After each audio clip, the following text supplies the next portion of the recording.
96.9 FM. Fresh news, smart talk, all day. The views and opinions of the hosts and guests are their own and do not necessarily reflect the position of the management and staff of Guardian Network.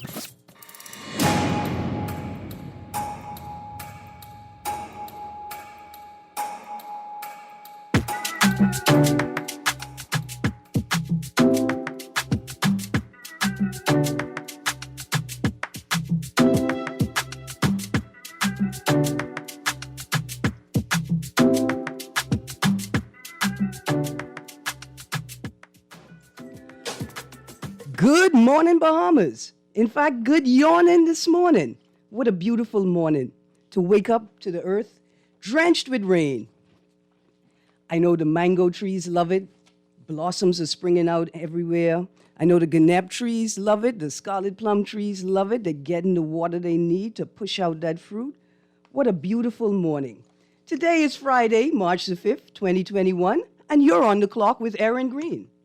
On the clock, we engage organizations, institutions, social and cultural leaders, and ordinary people to better understand the impact of public policy, private sector development, and emerging social and consumer trends. On the clock, we have conversations that help us understand and navigate a rapidly changing Bahamas. Well, if it's Friday, you know that must mean it's Culture Friday. And today, we're continuing our Junkanoo Talks. But before we get into that, I got a little housekeeping to do. First off, you know you listening to Guardian Radio 96.9 FM. Did you know we stream in live audio and video on GuardianTalkRadio.com? You can listen on TV on Cable Bahamas Channel 969 or Flow Channel 612. Or you can download the Guardian Radio app for your Apple and Android smart devices and listen to our audio feed or watch us on our video feed right there on the Guardian Radio app.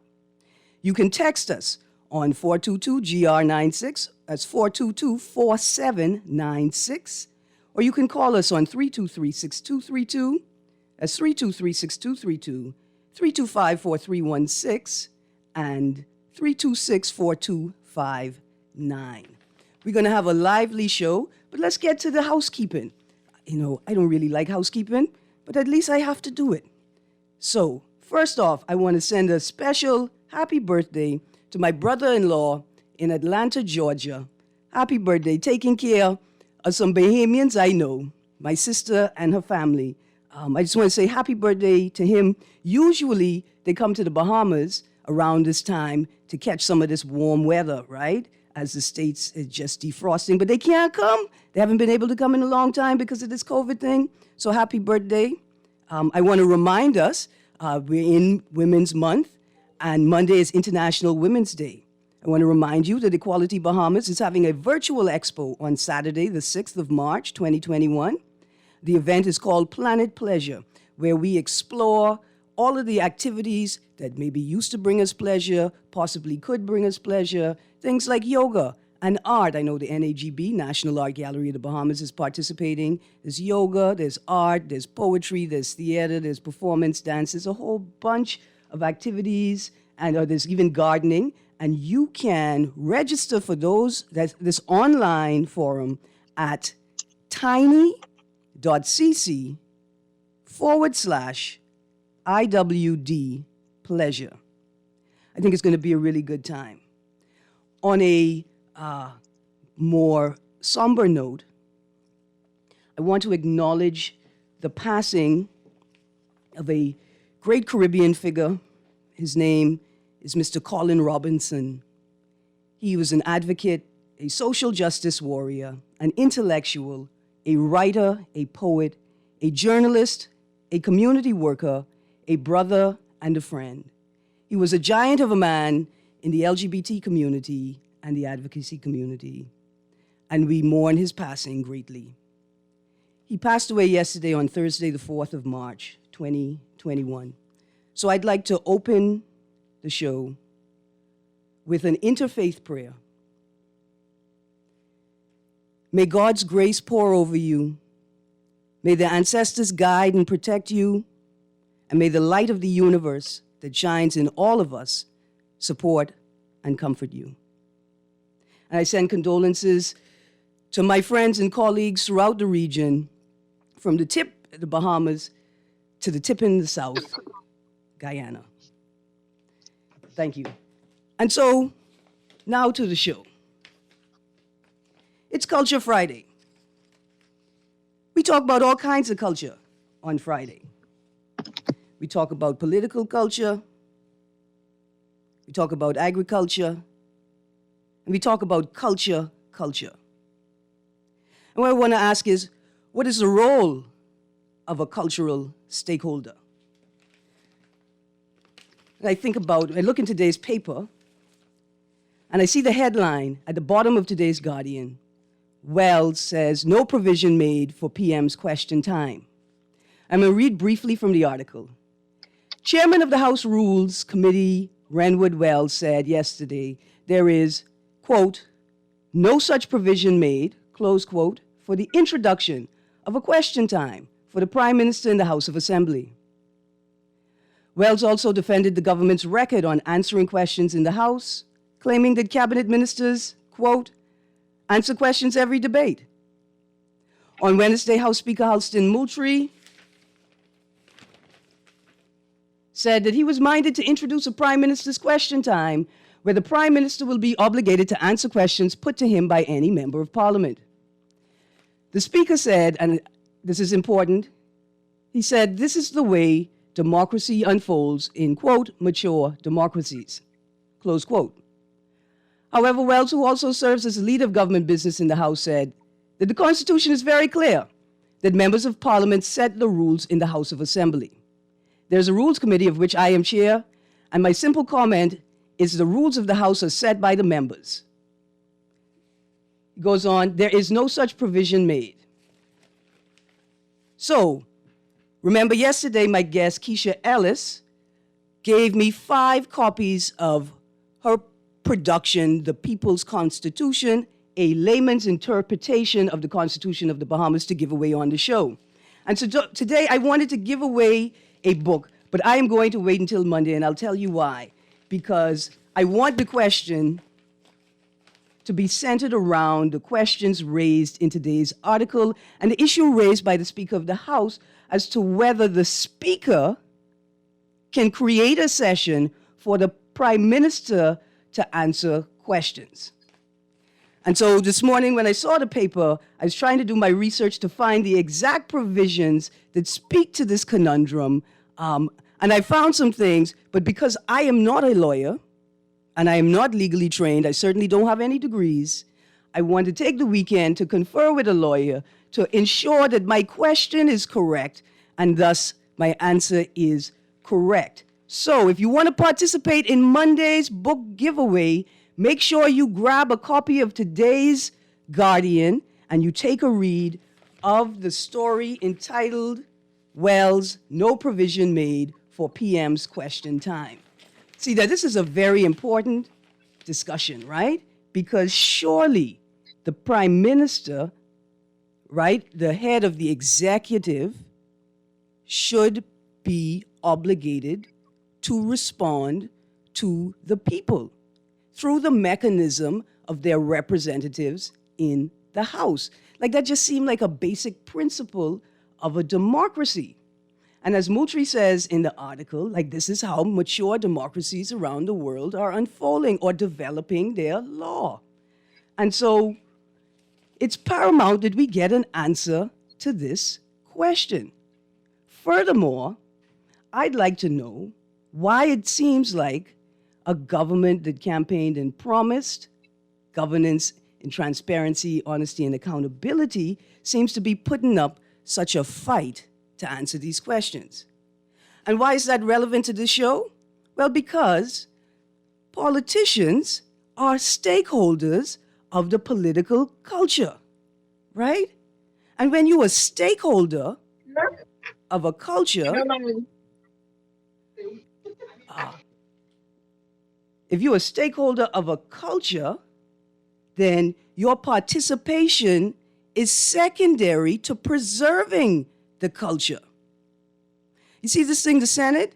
The Senate is supposed to function like a stakeholder of the political culture Members of the Senate are supposed to be experienced legislators or social leaders with a more than basic grasp of constitutional principles and parliamentary procedures.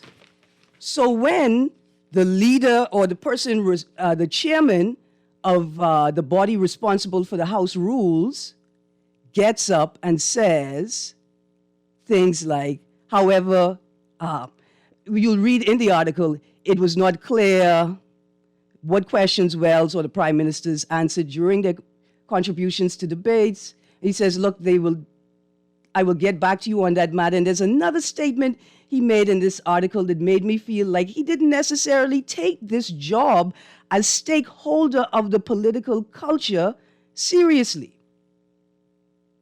Now, you and I, regular, ordinary citizens, we are also stakeholders of this political culture. And we also have a duty. See, let's go beyond the right to engage. We have a duty to engage our politicians and ensure that they are following the proper rules and procedures of parliament, of governance, and of democracy. That's our job. Our job. So here's what's going to happen now. We're going to take a break. I'm going to give these ministers and politicians a rest for a moment. And we're going to talk to some other cultural stakeholders. Junkanoo cultural stakeholders. We can roll to this break. And when we get back, I'm going to introduce my guest for the morning. And we're going to have a conversation about Junkanoo. We'll be right back on 96.9 FM.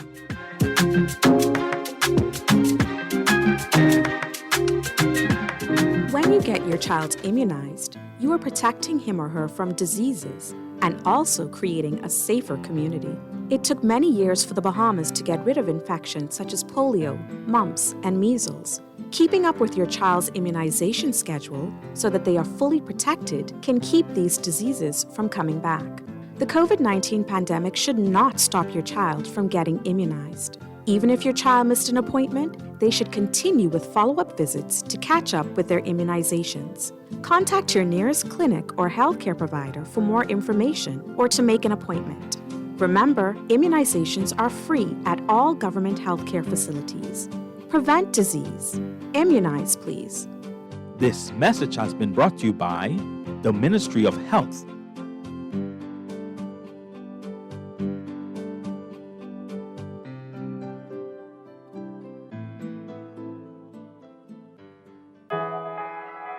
In life, there are always challenges. Today, we find ourselves having to be more self-sufficient, socially aware, and technically savvy. At J.S. Johnson, we are committed to our customers by providing cost-effective insurance solutions. No matter what your insurance needs, we will always be here for you. Call 397-2100 or visit jsjohnson.com. J.S. Johnson Insurance Agents and Brokers, giving you peace of mind. This is Guardian Radio 96.9 FM, Nassau, Bahamas.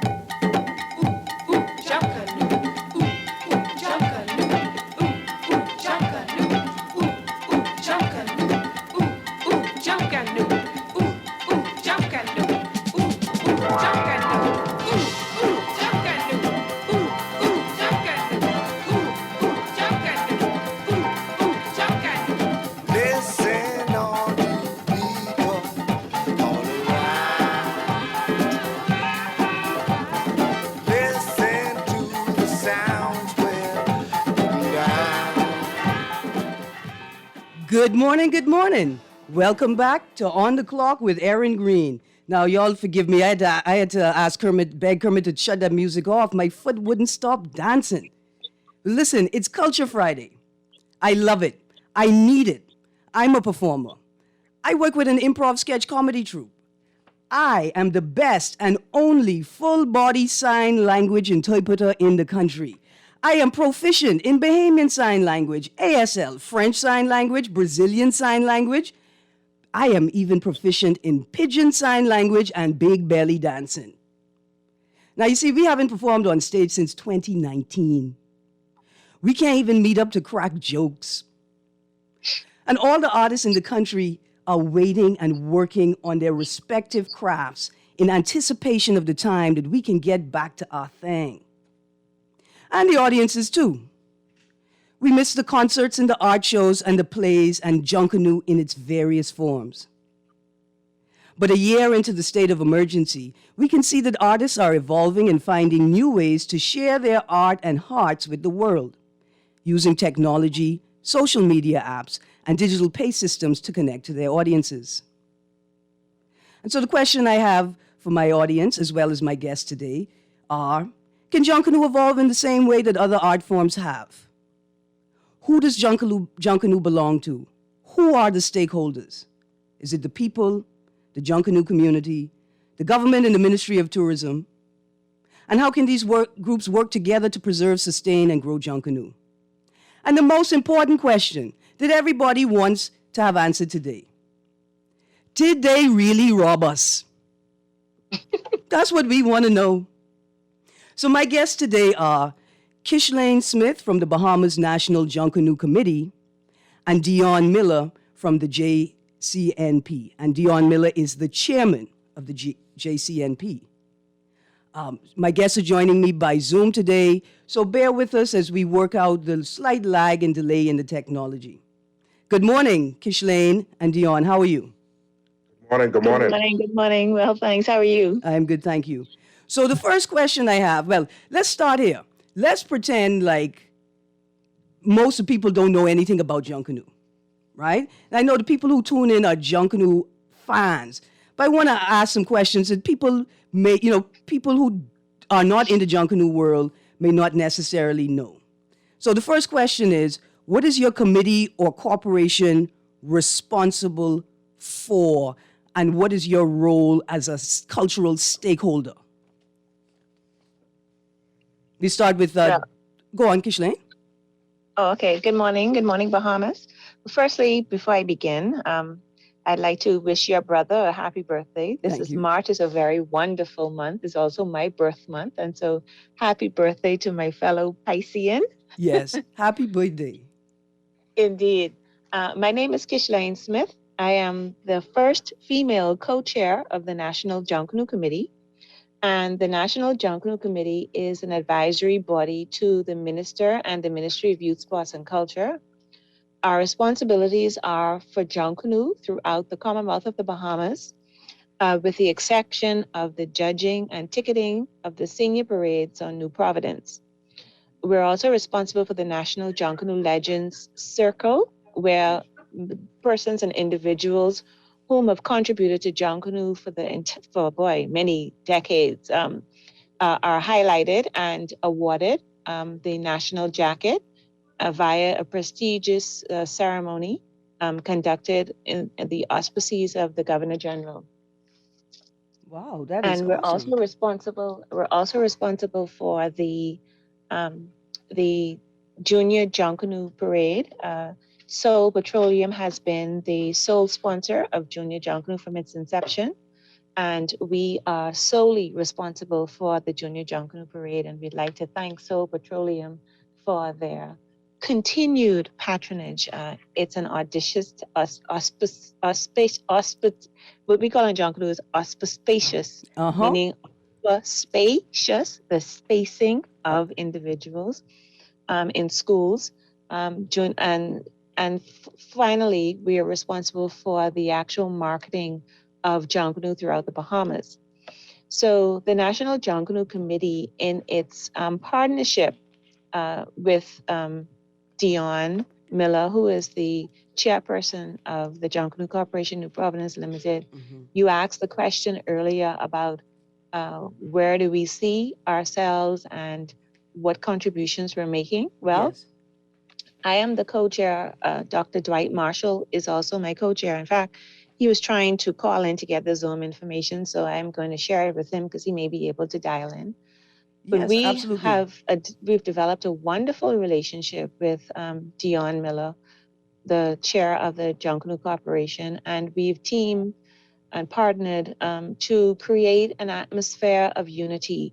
And that is, in my opinion, something that is so needed and so lacking After all, Junkanoo is a spirit to us. It embodies excitement and enthusiasm. And like you mentioned, when you heard the Junkanoo music, you did not want to stop. Believe us, we feel the same way. The minute a Junkanoo drum lick off, listen, I am ready to begin. But separate and apart from that, Junkanoo is also an administrative responsibility to ensure that it is monetarily sufficient and also administratively sufficient in a marketing atmosphere where it can be enhanced. You asked the question about if Junkanoo can evolve. Junkanoo has evolved and is still continuing to evolve. When Junkanoo first began, it began in a field where John Canoe ran into a field because he was so happy and excited. And then there were the introduction of drums and whistles. And for a long time, we did not have wind instruments in John Canoe. And so they also use leaves and paper, if you recall, just regular paper and leaves. Yeah. And so we have evolved and we are evolving, and there are many, many aspects that we can continue to evolve if we are unified.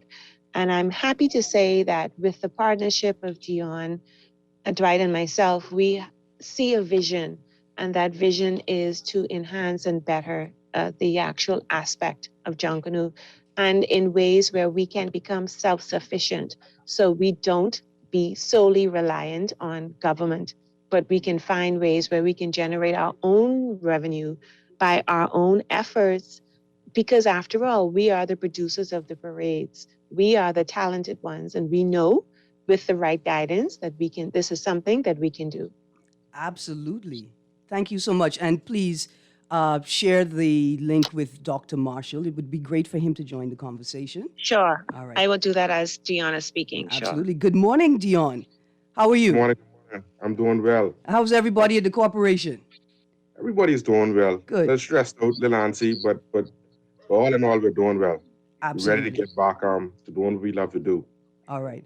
So tell us, what do you do? And, well, I got these questions here, and I start with sort of how much does each parade cost in terms of the groups and costumes and infrastructure and staff, but also give us a sense of what it takes to put together a parade. Yeah. So the Junkanoo Corporation of the Province is a private entity with responsibility for managing the New Providence parades here in the Bahamas, the Boxing Day parade and the New Year's Day parade.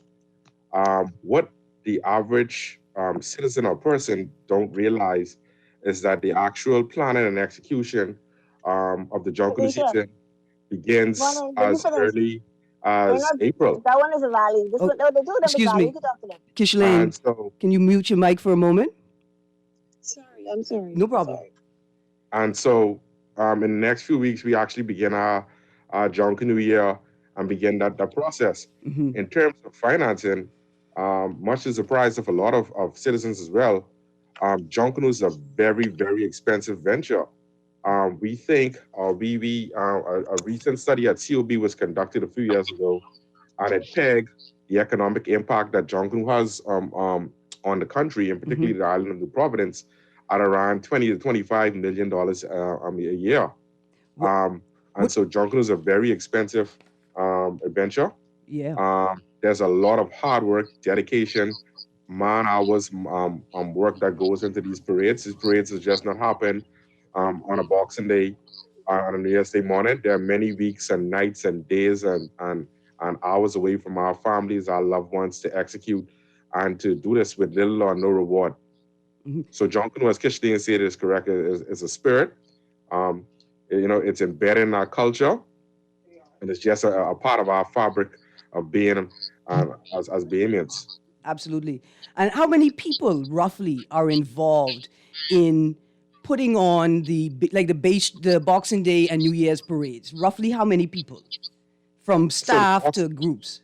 Yeah, so the Boxing Day and New Year's Day parade, in terms of viewing public, we can have anywhere from 6,000 to 10,000 people out there on Bay Street viewing the parades. Wow. And in terms of participation, anywhere from 6,000 to 7,000 Bahamians participating on any given parade. And that's on Bay Street, right? Bay Street. And what about the other numbers, like the carvers and sculptors that may not necessarily perform on Bay, and the people who load the pieces and bring them to Bay Street and ensure they get safely off the trucks and into the loading space, Yes. that sort of thing, auxiliary. Yes. So there's hundreds of that goes on. We call that the production. That's something that typically with the average person does not see. You see the final product. When we're on Bay Street, we're celebrating, we're rushing. But to get this thing to Bay Street, Erin, it's almost like wizardry. You have hundreds of men and women behind those scenes down there to Broad Street with cranes and forklifts and trailer heads and what's not. It's like a construction zone down there. There's hundreds of workers and persons that the people don't get to see and that don't get the credit.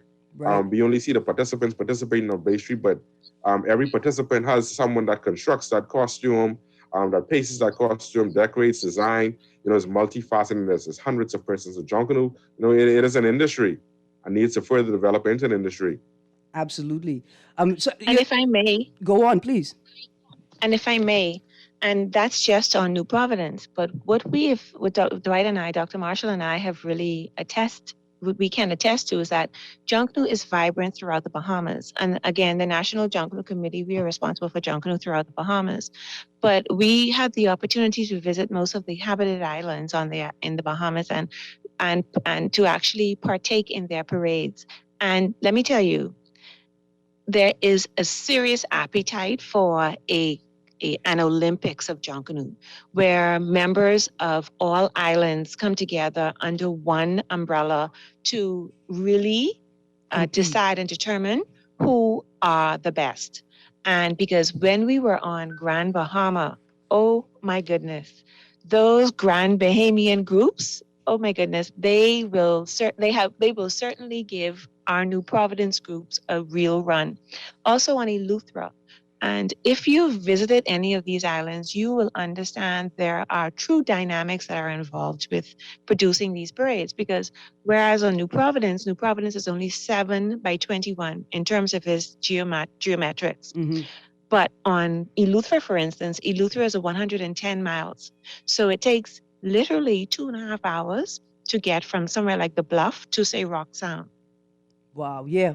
So could you imagine transporting costumes, transporting individuals, transporting supplies and everything else from one from the north of Eleuthera to the south of Eleuthera just for a parade, and then having to track that trail back to wherever they came from. And then also on these family islands, they have surrounding keys where they have to be transported via sea. Yeah. And we learned this and we began to appreciate it more in its totality for the Junior Junkanoo Parade, because the Junior Junkanoo Parade, as you know, is as a parade for our students. And we met with the superintendents of schools where we've had the opportunity to really understand and learn the true dynamics of the actual scope of what is involved. And we take a lot of things for granted on New Providence because they are on the family islands, they are reliant primarily on their mail boats. And if the weather is bad or the boat for some reason is ashore or something like that, then they can't get what they need because not everything could be sent via aircraft, particularly some of the fundamental tools that we need in Junkanoo, like contact, for instance. And so we have to, in the administrative aspect of Junkanoo, we had to have really listened to the islanders, the family islanders, to understand their plight. Because it's not like on New Providence where everything is at its mark. But I applaud New Providence, though, because a lot of the groups on New Providence have ventured out to the family islands because, after all, we all came from somewhere. And they have tried their best to, during the course of the year, send supplies to the family islands that can be very accommodating and helpful during the actual heightened part of the season. And that is why on the family islands, their parades are scattered throughout the year and not just on Boxing Day and New Year's Day, Yes. because again, the lack of supplies and the help. And so there are so many aspects of when we say Junkanoo that we cannot just focus primarily on New Providence. We must ensure that we always incorporate the Family Islands, and also for their understanding, and also to know that they are a part of the Bahamas as well, because Junkanoo is free to all of us. All of us. It's an embodied spirit, and it's very live and vibrant throughout the Bahamas. Absolutely. So I got a caller on the line. When we're done with the call, I want to sort of continue this and talk about the importance of paying attention to cultural retention. Some of the things you were talking about, and how do we ensure that Family Islands can continue to participate? And the same thing for young people. But let's get to this caller. They've been on hold from the top of the show. Caller, you're on the clock. Good morning, Miss Greene. Good morning. And this caller can't get done with this done. Hello, Shirley, Kishlane. Good morning. Good morning. This Sparky. Oh, Sparky. Oh, my goodness. We are ready for your history lesson, sir. Before she entered the doggone arena. Absolutely. I came back from 1958. I keep telling the story. I took the Valley Boys first band in 1958. Went out at Malcolm gas station, the Parrots, and the first sponsor was given to Gus Cooper by my mother, Gwenny Fountain, Kishaline. She was the secretary. I'm quite aware. She was the secretary for Malcolm gas station on Bay Street, and she went there because Gus asked my brother, Kip Pinder, to ask that there's all asked Color and Gwenny if she could get a sponsorship. She got 16 pounds, a box of cowbells, and a box of whistles from Mr. Malcolm, because he used to sell cowbells to the farmers who used to put them around the cow's neck. That's what the cowbells were originally used for. Those small silver things they hang around the cow neck. And we started in Mr. Gus Cooper's old man's garage in 1958 in 10th Street off Mount Royal Avenue. At those days, we went down with only a pants and a shirt and a hat, and we used crepe paper and cut a big, long fringe. In those days, Christian, we used to walk from the valley, down Madeira Street, over Centerville Hill, down Shirley Street, to Bay Street and line up by the Stop and Shop, which is nearby where the police station is on Bay Street now. The tourism unit. Right. And that's where we started. The term "they coming" was not started by the Saxons. It was stolen by Fawcett. He used to rush for the valley. When we was ready to go in, the police had a barricade, and when Gus said, okay, open up, we come in, the crowd used to holler out, "They coming." That meant the valley was on their way. Absolutely. We used to walk from there, enter there, go down on the south side of Bay Street, down to Sheraton British Colonial Hotel, turn around and come back on the north side of Bay Street. And that's how the Junkanoo route used to go. Okay. Thank you, Sparky. Thank you very much. Listen, so thank you for that contribution, Sparky. Thank you for holding on. And I'm so glad I took your call. See, when y'all see that picture of Sparky in front of that unauthorized Junkanoo rush out, just know the Junkanoo is integral to the lives of Bahamians, right? And it's so important for us to figure out how we're going to fill that vacuum in the absence of parades, right? Now, we know the Junkanoo is more than just a parade, but so, the cultural retention of Junkanoo is so important. So I want to ask you guys this question. And I think I already have it in a form here when we sort of talk about the costumes, right? And I ask, are there plans for...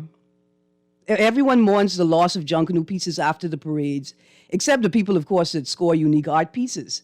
Are there plans to create a permanent storage and display space for Junkanoo costumes and pieces? And at the same time, I want to add, is there a strategy or a plan for a collection and storage and display of stories and the personal history of Junkanoo, right? So that somebody like Sparky that I know have a million stories we all want to hear can deposit that, right? Where he could share that and we could collate it and organize it and then present it to the people. Yes. So I guess the answer to that is twofold. I'm speaking for the JCNP. So the JCNP is currently in talks with the Bay Street Development in reference to the upcoming Junkanoo Museum that is being built on Prince George Wharf. So we are working with the developers in that museum. Awesome. The corporation is also in the process of applying for some crown land where we could have direct ownership of a museum where the groups could earn for themselves. And so those discussions are ongoing with the government of the Bahamas as well. In terms of current museums or entities where costumes are stored, etc. To my mind, there are about maybe 2 entities. I know Barabbas has a museum of sort where he collects pieces after parades, where tourists and Bahamians alike can go and view those all year round, as well as there's an entity called Educulture that are in the Meaden Street area. West Street. That's owned by the Fergusons, Arlene and Sylvan Fergusons. They also are purveyors of Junkanoo, and they have pieces in there that tells the story of Junkanoo. But you know, it's a shame that we're still in these infancy stages in regards to museums and the collection of pieces, because we have wasted, Erin, millions and millions of dollars in artwork after each and every parade. If you notice after the parades, you see pieces just lying on the streets, just there wasting away. And so it's a huge problem we have.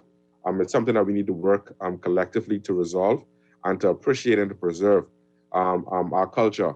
But there are plans underway and a strategy underway to try get museums up and running and going where we could preserve and display our works to the world. Absolutely. And in addition to that, yes.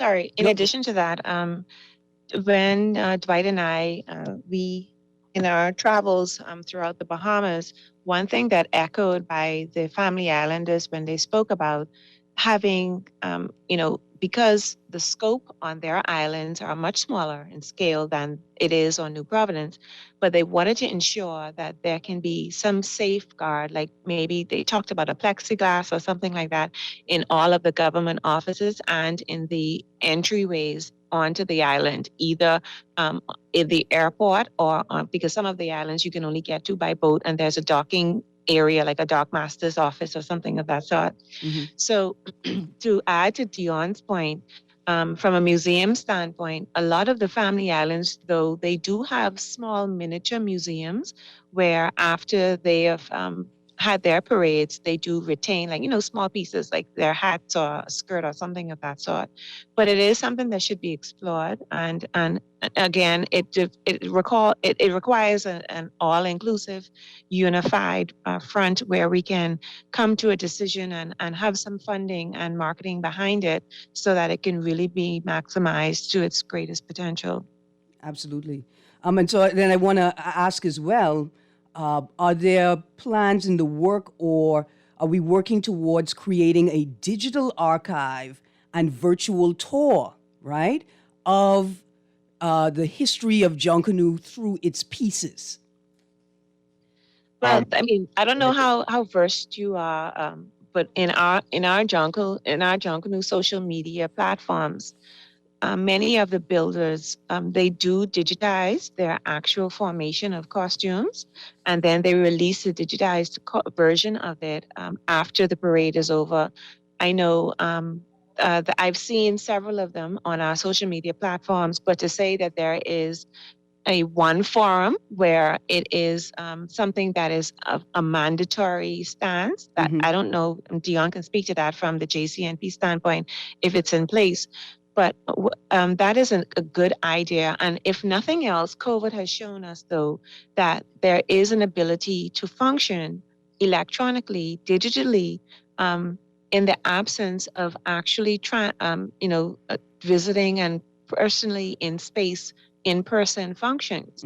And it creates another revenue stream as well for anyone who can encapsulate the whole audience of the participation, the administration, the actual construction. The transportation is also a unique factor in Junkanoo, transporting the costumes and how they are dismantled and then reassembled. It's amazing. It's just absolutely amazing, the art and the talent of our Junkanoos. And the skill sets, right? Yeah. It's amazing. It's amazing how, people always ask us, well, why do you love it so much? You know why I love it? Because in Junkanoo, it allows you to really have discipline.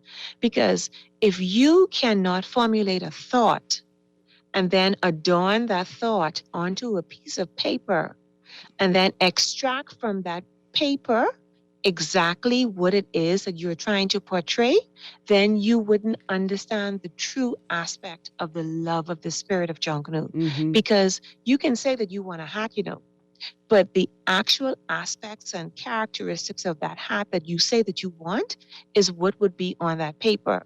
And then for someone to view that paper and then draw that paper out in a formation portion of a cardboard. Think about it, a flat cardboard. And then use rods, use glue, use staple, and just create a formatting hat. And then after that hat is created, then you'd need some tape. Then you'd need some paint. Then you'd need that after it's dried, then you'd need a marker or a pencil or something to draw out whatever it is that you're trying to create. Then you'd need a colorist to color that for you. Yeah. And then after it's colored, then you'd have to apply the discipline. Absolutely. And then apply one piece of paper, one little piece of strip of paper, one on top of the other, until this creation is like, it's embodied in the actual example of what it was envisioned to have become. I mean, it is fascinating to see how we can start, and Junkanoo for us never ends. Yeah. Junkanoo for us never ends because the minute the parade ends, it starts again. And you could think of a theme, like your theme could be culture. So you can give every group one theme, culture, and you'd be amazed to see how culture is exhibited. Because the idea, the thought, the process, the production, the marketing, the tools, the energy, the excitement, all of that is something that Junkanoo embodies, and that is what our spirit is. Yes. That is our love. Okay. Our love for bringing something from nothing to create this passion, and then to have that passion just look at the excitement. Do you know the feeling of the excitement when somebody sees that costume? The eyes of the children, when they see you in the costume and the lights and the festivities. Oh my goodness. It's just fantastic. I got to cut you off for a second. Only because I got some callers on the line, right? Not because I ain't digging what you saying, because we're going to get back to that. When you give people the opportunity to create something from nothing and they see the power within them, that's what Junkanoo encapsulates. But let me get to these callers, guys. Caller, you're on the clock. Quality is your voice along with you, Erin, and your panel. Good morning. I want you to know I have your question. Yeah, but go on. Kishlin, how are you? Dwight, how are you? Smilla, how are you? Thank you. Good, thanks. Oh, wonderful. Now, Kishlin, we also make Junkanoo costume from just wire and cloth. But indeed, my main point here for calling, right? Mm-hmm. We're talking about museum, right? Mm-hmm. What we have to do is get, of course, I'm Bremen Darling Ferguson.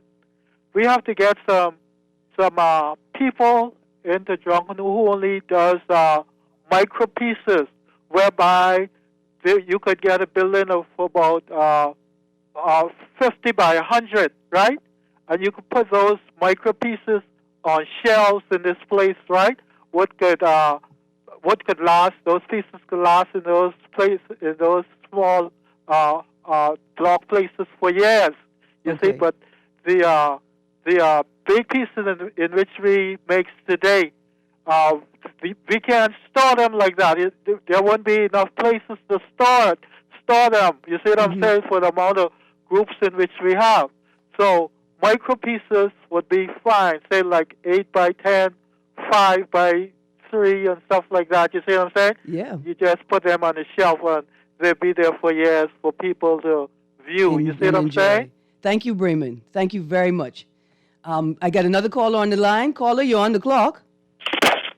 Hi. Good morning. Good morning. I'm calling to make a little contribution to the show. Yes, ma'am. I know we've been talking about museums and all the rest of that, and trying to be able to establish things for other persons to be able to see. One of the things that I hope for, and Erin, I know you have a large reach, and you have the air of many persons.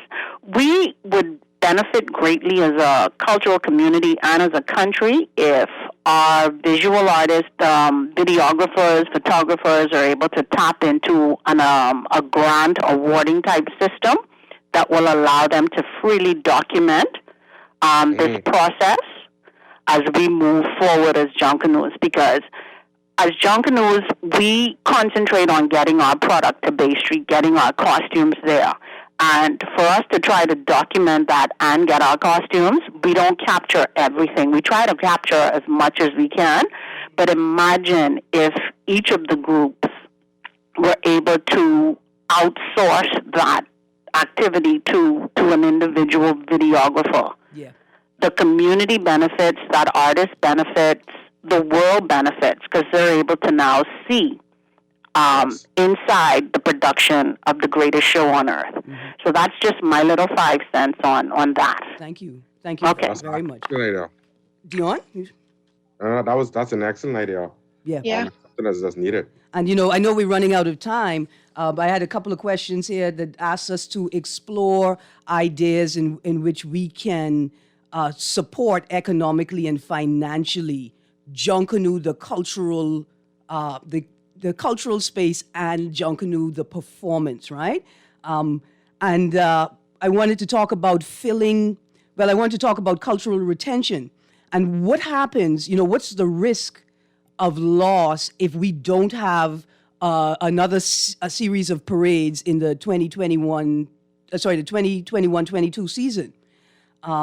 But we've already talked about Junkanoo and the extensive work that both the corporation and the committee are doing in terms of connecting with Junkanoo groups. And they could see that people are, even though they haven't been able to perform, Junkanoo is still very well and alive. And the idea of the Bahamas Games of Junkanoo, right? I think is an absolutely wonderful idea to keep Junkanoo alive. Now, listen, I got 3 callers on the line, so I'm going to ask you all this quick question before we let those callers close out the show. What is the annual Joe Billy Blind Blake Festival? Why y'all don't tell us about it? Who organized it? Who's responsible for it? And when y'all going to give scrap groups the kind of shine y'all is give these A groups? Dion. So unfortunately, Erin, Joe Billy is a historic figure in the Overhill community. Was the last sort of festival before the big dance, Boxing Day, New Year's Day parade. Unfortunately, for the past several years, the festival has not taken place for various reasons. That festival is produced and managed by a committee. I don't know what is exactly happening with the committee, but unfortunately, it has not taken place over the past years. I can say as a Junkanooer and someone who's taken part in the Jubilee, is that I implore that committee to get back on track and to reintroduce that festival back to Bay Street. We use that Joe Billy festival as the last litmus test prior to Bay Street. That is when all the major groups can come together and you hear everyone together for the last time. Boy, that one music radio. Yes, I want yes. it ready. So it was the last big test before Right. you go to do battle. So it needs to come back in a big way. Absolutely. And it was a determining factor to tell you exactly, oh boy, how they sound. Man, they flat. Boy, they ain't ready. So it was a real litmus test for John Canoe. And it was exciting. It was fun because it was done in the wee hours of the night, just as if we were at Boxing Day or New Year's Day, you know. It had to have been fun because y'all don't let us bougie people on the fringes know about it. It had to have been fun. And that's something in John Canoe we need to improve on, communication. Yeah. Because Agreed. people really, Junkanoo resonates with most of us. They just don't know how to get involved. I'm going to leave that scrap question till the end. If you don't mind, let's get to the callers. Caller, you're on the clock, and you only got 60 seconds. Sorry, caller. Hey, Erin, good morning. How you do? Doing great. Good morning. Good morning to your guests on the phones and in the studio. Very quickly here. Yes. I want to find out whether there's a way for them to explore the aspect of how we can define what being a Bahamian is through our arts, culture, Junkanoo, and so on and so forth. I think that is something that is lost here in this country where we do not have a true definition of what being a Bahamian and what makes Bahamian people so unique.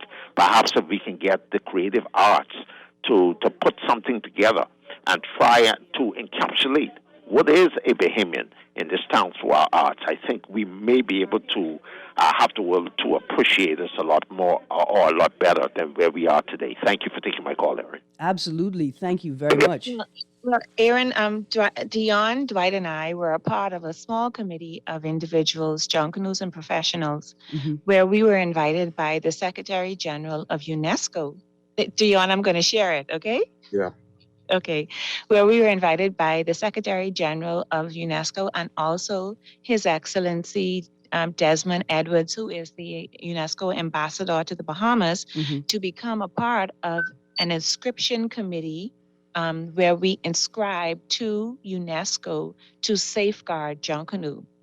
And in doing so, it required us to be confidential and to work over a duration of almost a year and a half to draft a working paper that was that met the criteria of UNESCO, which is a global entity for the safeguard, the protection, and for potential funding. And the interesting thing about it is they had a question that asked, what is Junkanoo? And could you believe we did our research? We researched every single document possible that named Junkanoo, but there was never a definition fully describing the definition of Junkanoo available to anyone. Wow. And so what we did was we had to find the definition because, see, in order for you to know where you're going, you had to have known who you are. So we had the history of Junkanoo. We understood where we are in Junkanoo, and we had an idea of where we would like Junkanoo to become, but there was no real definition of Junkanoo. So to answer the caller's question about being a Bahamian and the definition of the Bahamian, of what a Bahamian is, he's spot on because a lot of us, we have learned foreign literature and foreign history, but there were at the time, and because the caller does sound like he is above the 20s and 30s, but at the time, if you can think back, there was very little information about, say, Junkanoo, say our culture. Absolutely. And so that is an avenue that we do need to capture and we do need to upgrade on. And again, it goes back to with digital technology now, this is so fascinating. And to have our educators come in and actually document the real history of our Bahamas, of all of the islands and our culture. Kishlan, thank you so much. We got one last caller. Caller, you got 30 seconds. You really on the clock. Good morning. You still there, caller? I am so sorry, caller. We couldn't catch you. So I got one last text to read. I don't think you can answer it, but I want the texter to know that you heard it. When will it come that all A groups will be given the same synopsis so that the parade can be assessed and judged better. To the person who is calling the text line, please call 323-6232 and leave a message with the producer for me. Guys, this has been a wonderful show. To the texter, yes, this song is solid. This Bahamian, because it's Junkanoo. Thank you for joining me today, guys. This is an important discussion about our culture. And we've been talking to the stakeholders of the culture. And as you could see, they take their job seriously, preserving our culture and ensuring that it is safe while we try to grow it. Now, I had a ton of questions for y'all, including when are y'all going to give scrap groups justice? Because I am a member of the Spirit, the greatest scrap group in the history of Junkanoo, white people, and the whole world, except for the pigs and the Methuselahs. Right? So y'all need to give us the Spirit. Spirit. Yeah, we only registered once or twice because we's a true scrap group and we scrap our way onto Bay Street. We's real Junkanoo. But I got to end the show, guys. Thank you for hanging out with me today. I would like to ask you guys to be prepared to come back on because this was a wonderful conversation. The phone lines are still lit up. And I would like to thank Cultural Experience Productions and Angelique McKay for supporting this Culture Fridays. We're still working out a sponsor. If you want to sponsor this Culture Fridays, please hit up the Guardian sales team or hit me up. We're going to continue to have these lively and informative discussions. It's been a great day, Bahamas. Thank you, Dion Miller and Kishlane Smith, for joining us here on The Clock. Thank you, Bahamas, for joining us on 96.9 FM. And next, we've got Levan Miller and Unleashed. You guys have a great day, and remember to shake a leg.